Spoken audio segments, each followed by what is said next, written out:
comes the money. Here we go. Money talk. Here comes the money.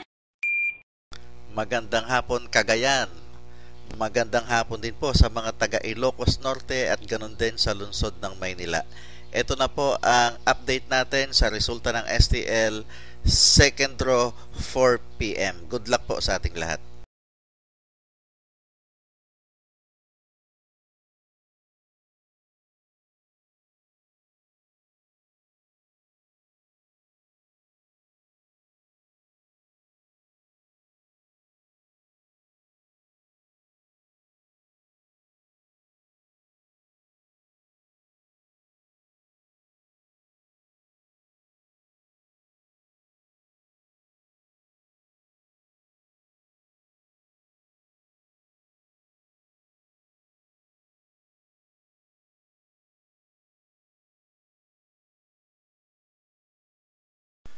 Congratulations po sa lahat ng winners at pakiclick lang po ang subscribe button para lagi kayo makatanggap ng STL result at Lotto Draw result araw-araw. Marami pong salamat.